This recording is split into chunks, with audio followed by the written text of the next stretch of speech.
بسم الله الرحمن الرحيم. أبنائي وبناتي أحبابي طلاب وطالبات الصف الأول الثانوي وأعزائي وإخواني وأخواتي الراغبين في تعلم اللغة الفرنسية من البداية خالص، اللي ما يعرفش كل من لا يعرف أي شيء عن اللغة الفرنسية وعايز يعرف آه، إزاي بننطق اللغة الفرنسية وإزاي يتعلم أو يخطو خطوة أولى من لا شيء إلى شيء، إن هو يعرف اللغة الفرنسية. يسمع معايا ويتابع معايا الدرس ده. حاجة مهمة جدا هنبدأها ب إيه اللي نعرفه عن دولة فرنسا. فرنسا كدولة موجودة في أوروبا.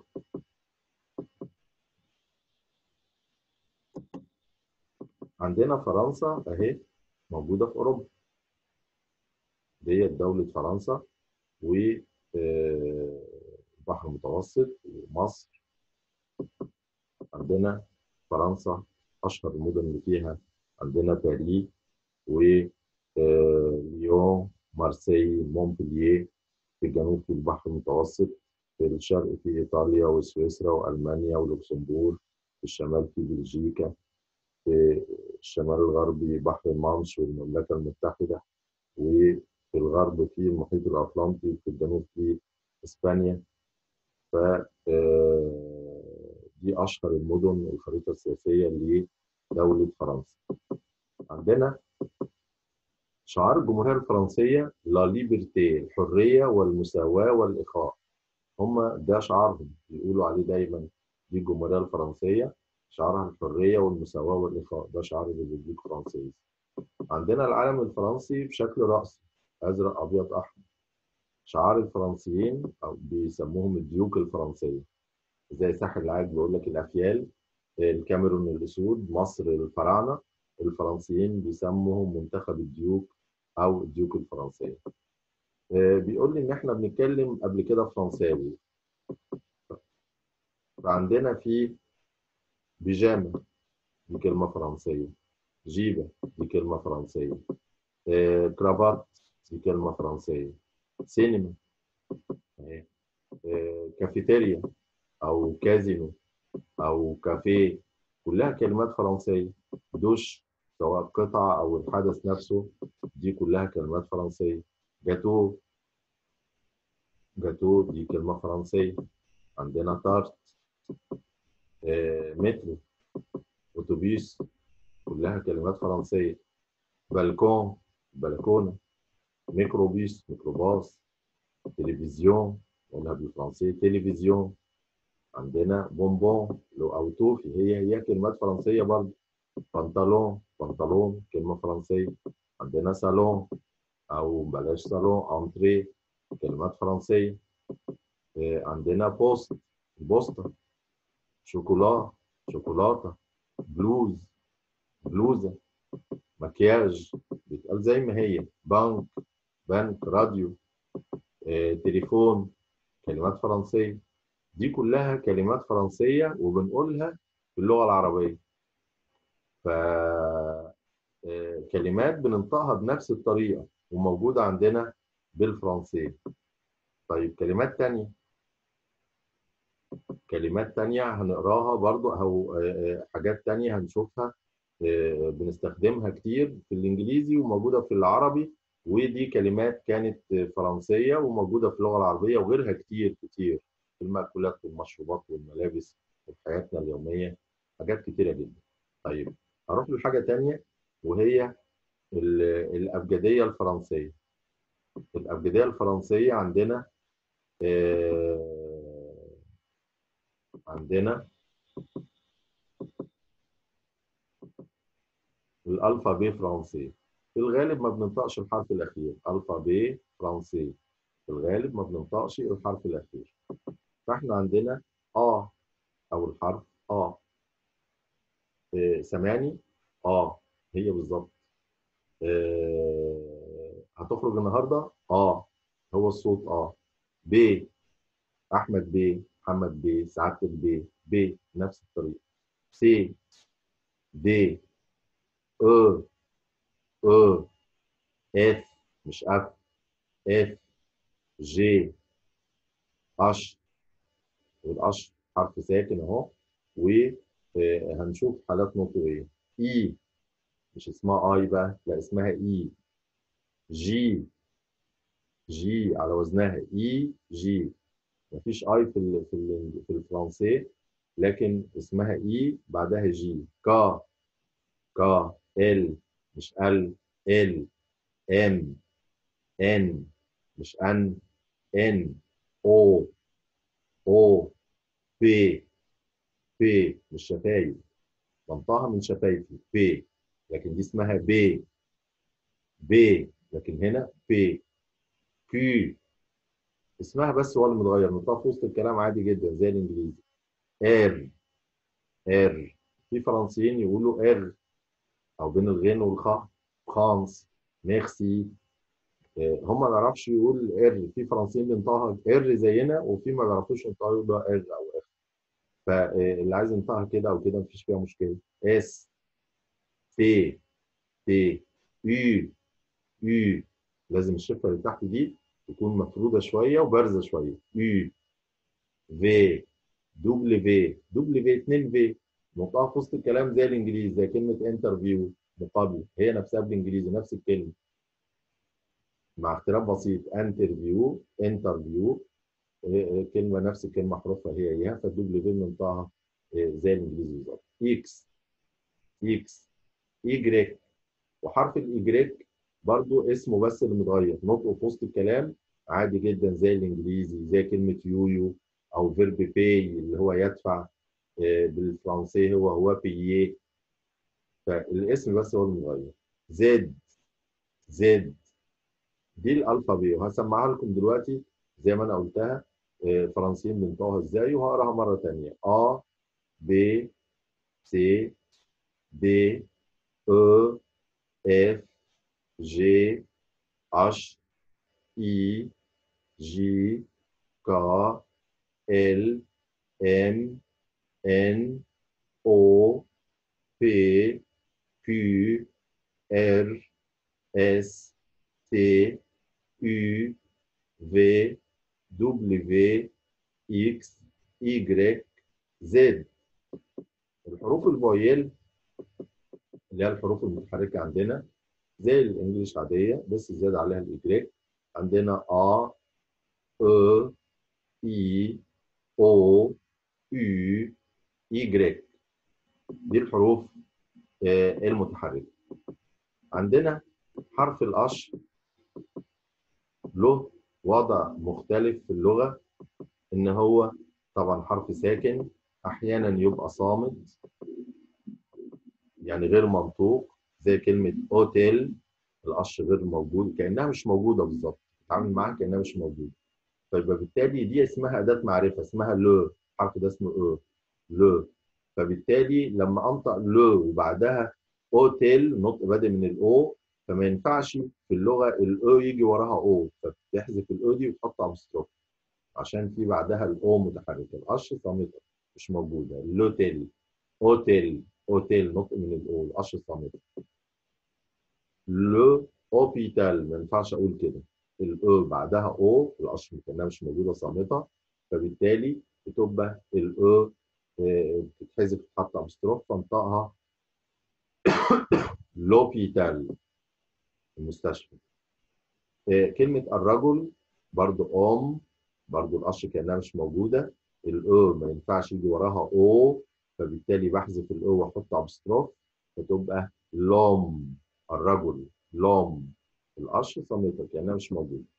ممكن تبقى ناطقه اش اسبيري، زي ما كلمات اجنبيه دخلت اللغه الفرنسيه، زي كلمات لو هاندبول، لو هاندبول، لوكي، لوكي، لا اوتيجي، لا اوتيجي، لا هولاند، لا هولاند. حتى رئيس فرنسا السابق اسمه هولاند، هولاند. الفرنسيين اصلا مش بيعرفوا يقولوا هي، حتى لو هي كلمه ناطقه مش بيعرف يقول هي، فبقول لا هولاند.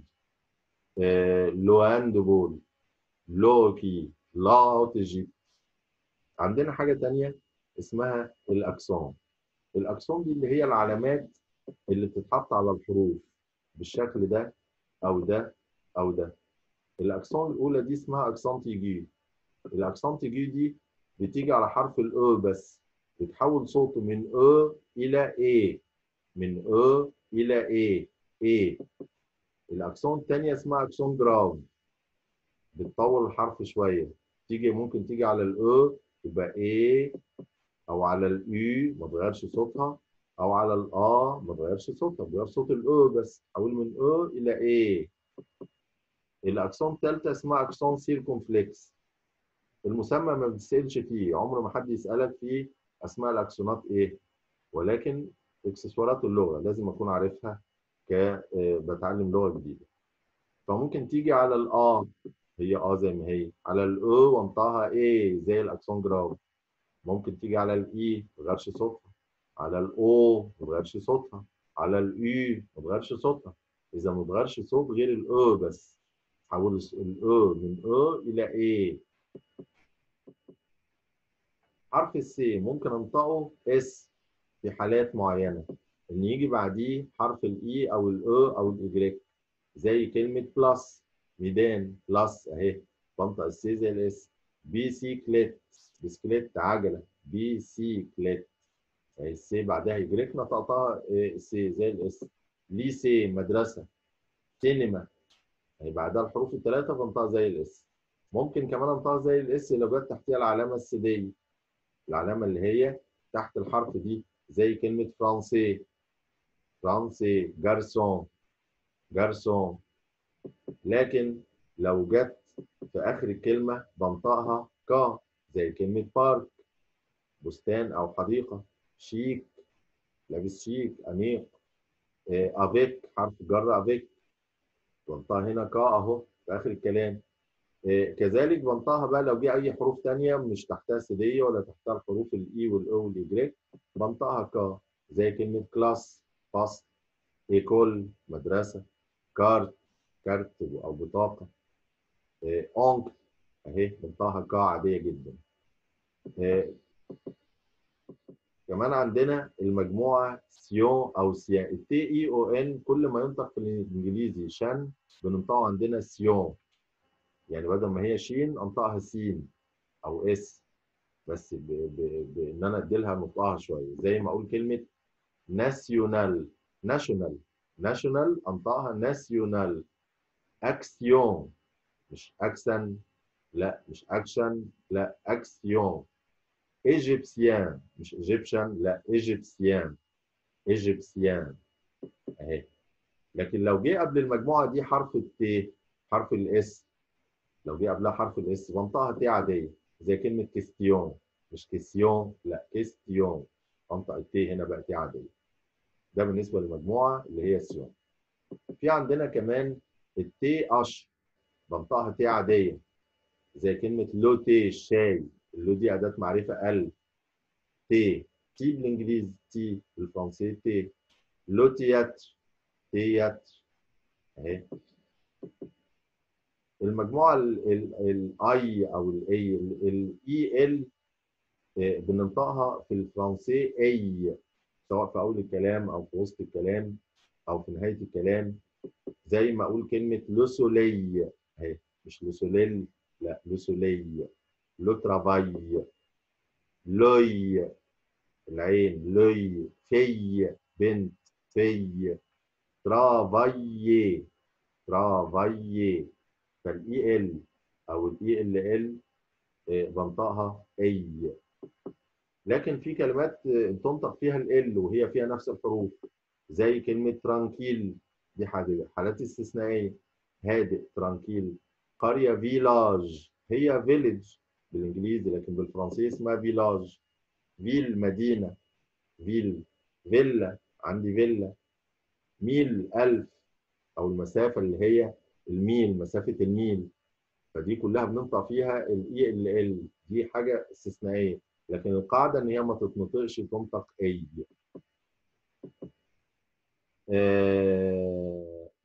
ده بالنسبه لي حروف الابجديه.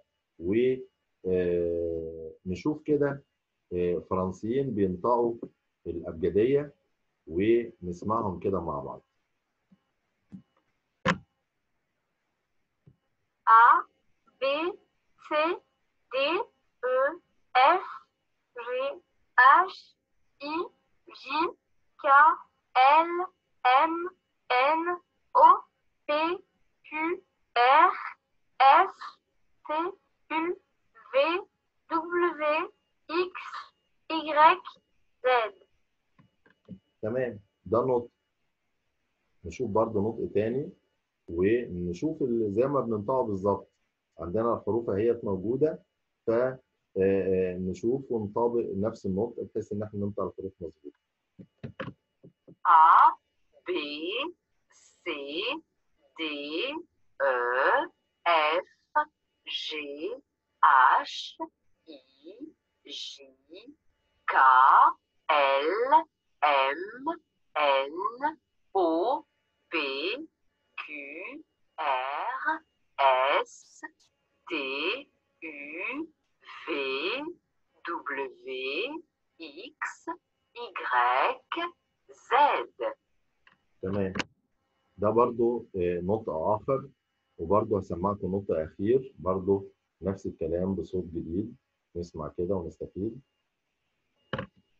A, B, C, D, E, F, G, H, I, J, K, L, M, N, O, P, Q, R, S, T, U, V, W, X, Y, Z. دي كده الأبجدية واللي نعرفه عن فرنسا، وشفنا الحروف المتحركة وحالات نطق بعض الحروف أو بعض مجموعات الحروف. أتمنى نكون استفدنا، وإن شاء الله الحصة اللي جاية نبدأ نتكلم في ضمائر الفاعل، ونشوف أول فيرب ونستخدمه إزاي وننطقه إزاي، ونقعد نسمع كل شوية الحروف بحيث إن أنا بداية أعرف اللغة في الحروف دي بينطقوها إزاي. لا تنسونا من صالح دعائكم، وأتمنى يكون الفيديو عجبكم، وأتمنى إن إحنا نشترك بالقناة، وأي حد عنده أي تعليق يكتب لي ملاحظاته إيه. لو عنده أي سؤال يكلمني أو يكتب في التعليق وأنا هرد عليكم إن شاء الله. أتمنى ربنا يوفقكم، والسلام عليكم ورحمة الله وبركاته.